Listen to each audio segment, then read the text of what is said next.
नमस्कार। So today we will talk about India's bid for Olympic 2036 games और इसका Indian football पे या अदर स्पोर्ट्स पे कितना पॉजिटिव इंपैक्ट हो सकता है। तो जैसा कि आपको खबरों से पता चल गया होगा कि इंडिया जो है वो बिड कर रहा है 2036 के ओलंपिक गेम्स को होस्ट करने के लिए और अहमदाबाद जो है उसको होस्ट सिटी के रूप में चुना गया है और वहां पर काफी इन्वेस्टमेंट की जा रही है। स्पोर्ट्स कॉम्प्लेक्स को बना रहे हैं। 4,600 करोड़ रुपए का स्पोर्ट्स कॉम्प्लेक्स तैयार हो रहा है जहां पर ओलंपिक गेम्स कराए जा सकते हैं। तो तैयारियां चल रही हैं, बिड भी डाल चुके हैं, तो थोड़ी पॉसिबिलिटीज भी है कि इंडिया में जो है होस्ट किया जा सकता है ओलंपिक को। और मार्केटिंग के नजरिए से भी अगर देखेंगे तो आप देख सकते हैं कि अगर ओलंपिक इंडिया में होता है तो भैया पॉपुलेशन की कमी नहीं है ना। आपके जो है ऑडियंस जो चाहिए होती है टिकट खरीद के जाने के लिए वो यहाँ पे भरपूर मिलेगी। फीफा वर्ल्ड कप में आप देख सकते थे कितने इंडियंस गए थे और अदर जगह पे जब ओलंपिक्स होते भी है तो उसमें भी आप देख सकते हैं कितने इंडियंस हमारे जाते हैं वहां पे सपोर्ट करने के लिए हमारे एथलीट्स को। तो अगर हम ही होस्ट बन जाए तो आप सोच सकते हैं क्या माहौल रहेगा फिर। मार्केटिंग के नजरिए से, व्यूअरशिप के नजरिए से खतरनाक ओलंपिक हो जाएगा। मुझे नहीं लगता कि इससे खतरनाक ओलंपिक कहीं हुआ होगा अगर इंडिया में होता 2036 का ओलंपिक।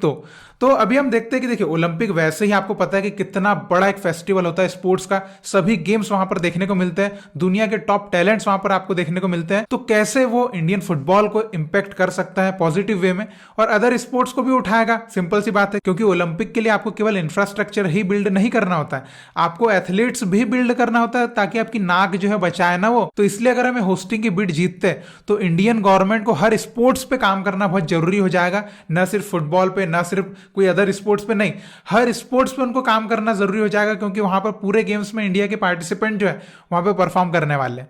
तो सबसे पहली बात तो ये हो जाएगा कि चलो मजबूरी में ही सही लेकिन काम तो करना पड़ेगा आपको, क्योंकि नाक बचानी है आपको पूरी दुनिया के सामने।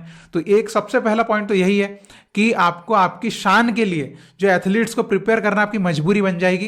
तो आप जो है अच्छे से ही काम करेंगे। और देखिए एक नेगेटिव बात जो होस्टिंग के मामले में हमारी ऑलरेडी हो चुकी है, कॉमनवेल्थ गेम्स जो 2010 में हमने होस्ट करे थे उस टाइम पे जो घोटाला आपने देखा था, तो वैसा तो इस टाइम पे मुझे नहीं लगता होगा और ऐसा होना भी नहीं चाहिए, क्योंकि देखिए उस टाइम हमारी बहुत बेइज्जती भी हुई थी, आपको पता है। तो देखिए कैसे 2036 का ओलंपिक गेम चेंजर साबित हो सकता है। सबसे पहले देखिए कितना टाइम है उसको, 12-13 साल है 2036 ओलंपिक को होने में। तो प्रिपरेशन के लिए जो टाइम चाहिए होता है किसी भी गेम को वो प्रॉपर आपके पास है। 10-12 साल की प्रिपरेशन आप कर सकते हैं, उसके बाद आपको जो पार्टिसिपेट करना है, आपको परफॉर्म करना है। 10-12 साल एनफ टाइम है, बहुत अच्छी प्रिपरेशन हो सकती है किसी भी गेम के लिए, आप बोल सकते हैं। और देखिए ओलंपिक में इंडिया का थोड़ा बहुत दबदबे की बात करें तो हमारे कुछ ही गेम्स है जिसमें हम थोड़ा बहुत दिखते हैं, जैसे wrestling, badminton, javelin throw, hockey, weight lifting और बॉक्सिंग।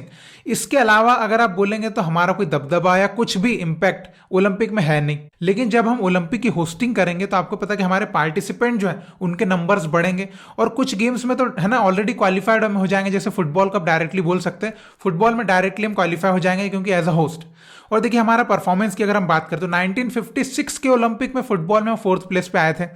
तब से कोई नामो निशान हमारा ओलंपिक में है नहीं। और अंडर 23 भी हो गया अब तो अंडर 23 भी बोले तो देखिए इसमें टॉप टैलेंट्स खेलते वर्ल्ड के। आपको पता पिछले ओलंपिक में रिचर्डसन हो गया, एंटोनी हो गया, ये सब खेले थे ब्राजील की टीम से। और आपको ही पता कि आज वो किस लेवल पे खेल रहे हैं, किन क्लब्स में खेल रहे हैं। और ऑडियंस को चाहिए एकदम टॉप क्लास गेम्स। और देखिए अगर हम टीम्स की बात करें, देखिए 16 टीम इसमें मेंस में आती है और 12 टीम्स इसमें वुमेन्स में आती है।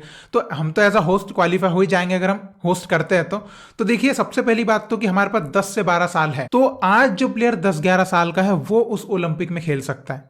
तो क्या आज की डेट में 10-12 साल का जो प्लेयर उसको हम आज से 10 साल बाद के लिए प्रिपेयर नहीं कर सकते?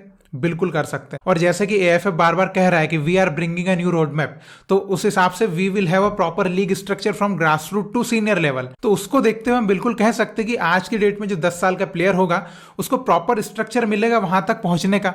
तो वैसे हमारी टीम जो है उतनी डेवलप्ड हो सकती है, ओलंपिक के लिए तो हो सकती है अंडर 23 लेवल के हिसाब से अगर हम देखेंगे तो। और अगर हम एक्सपोजर टूर्स भी करना चाहें कि यूरोप जाके या कहीं और भी जाके एक्सपोजर करें हमारी टीम का, तो भी हम 3-4 साल पहले से स्टार्ट भी कर सकते हैं ओलंपिक के और तब तक प्रॉपर डेवलपमेंट हमारे प्लेयर्स को दे सकते हैं।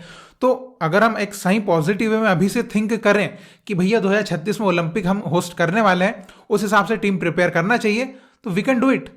और अगर मान लीजिए हम होस्ट नहीं भी कर रहे हैं तो स्टिल अगर हम ये सोचे कि आज जो प्लेयर 10 साल का है हम उसको बनाना चालू करें और उसको 2036 के ओलंपिक में खिलाना है, तो क्या हम नहीं कर सकते? और देखिए फीफा वर्ल्ड कप हम होस्ट करेंगे या नहीं करेंगे इसके बारे में तो अभी नहीं कहा जा सकता, लेकिन ओलंपिक हम होस्ट करेंगे इसके बारे में कहा जा सकता, बिकॉज हमने बिड ऑलरेडी डाल दी है। तो अगर सोचिए ओलंपिक में हमारी टीम खेल रही है एज अ होस्ट फुटबॉल और वहां पर हमारा होम क्राउड उसको सपोर्ट कर रहा है, और अगर हम वहां पे प्रॉपर एक तगड़ा परफॉर्मेंस दे दें तो सोचिए उसका इंपैक्ट हमारी ऑडियंस पे क्या आएगा। और देखिए शुरू से हमारी इंडियन ऑडियंस क्या चाह रही है कि इंडियन फुटबॉल टीम को एक बड़े स्टेज पे हम देखें, बड़े प्लेटफॉर्म पे खेलते देखें, तो वो एक प्लेटफॉर्म ओलंपिक बिल्कुल हो सकता है। और देखिए ओलंपिक और फीफा वर्ल्ड कप में सबसे बड़ा डिफरेंस क्या है कि फीफा वर्ल्ड कप जो है आप फुटबॉल फैन हो तो ही आप देखोगे, या नहीं हो तो आप मन मार के जैसे तैसे देखोगे, लेकिन ओलंपिक में जब आपकी टीम खेलती है ना तो आप किसी गेम को सपोर्ट करते हो या पसंद करते हो उससे फर्क नहीं पड़ता, आप वहां पे इंडिया को सपोर्ट करने आ जाते हो। आपको पता है बॉक्सिंग भी सपोर्ट करते हो, रेसलिंग सपोर्ट करते हो, हॉकी सपोर्ट करते हो,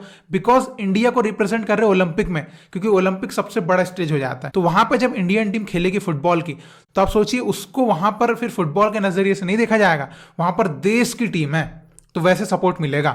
तो अगर वहां पे हमने परफॉर्म कर दिया एकदम क्लास तो पूरा गेम चेंजिंग हो जाएगा फुटबॉल इंडिया का।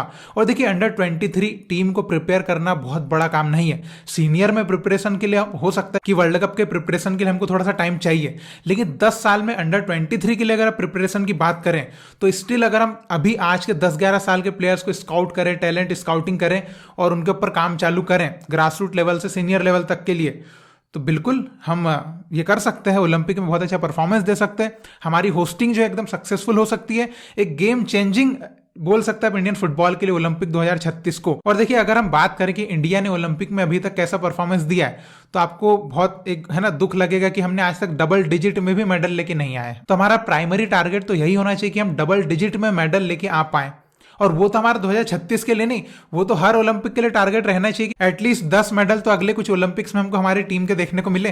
तो 2036 के लिए कॉन्फिडेंस भी बढ़ेगा कि हाँ अब हमारा जो स्पोर्ट्स है धीरे धीरे ग्रो हो रहा है। तो अगर हम 2036 के लिए वर्क करेंगे तो अभी से हम वर्क करना चालू करेंगे, तो अगले जो उसके पहले 2032 के ओलंपिक हैं इनमें भी हमारी टीम अच्छा परफॉर्म करेगी। तो बहुत सारी चीज हो सकती है। और 2036 को टारगेट अगर हम होस्टिंग के नजरिए से ना भी रखें, केवल ऐसा रखें कि हमको 2036 के ओलंपिक में परफॉर्मेंस अच्छी देना है, तो हम फुटबॉल भी और अदर स्पोर्ट्स में भी बहुत अच्छा वर्क कर सकते हैं और वहां पे परफॉर्मेंस भी बहुत अच्छी दे सकते हैं। और अगर हमारी फुटबॉल टीम ओलंपिक में बहुत अच्छा परफॉर्मेंस करेगी तो आप सोचिए कितने इंडिविजुअल प्लेयर्स को स्काउट किया जा सकता है, हमारे इंडियन प्लेयर्स को यूरोपियन क्लब्स या अदर कहीं के भी क्लब्स के लिए। तो ये एक बहुत बड़ा प्लेटफॉर्म भी रहेगा हमारे प्लेयर्स के लिए भी, हमारे इंडियन फुटबॉल के लिए भी। तो आप बताइए आपकी क्या ओपिनियन हो सकती है 2036 के ओलंपिक गेम्स को लेकर। जो भी आपकी राय है आप जरूर कमेंट में लिख के बताइएगा, और इसी तरह भारतीय फुटबॉल को सपोर्ट करते रहिए। बहुत बहुत शुक्रिया वीडियो देखने के लिए। जय हिंद, जय भारत।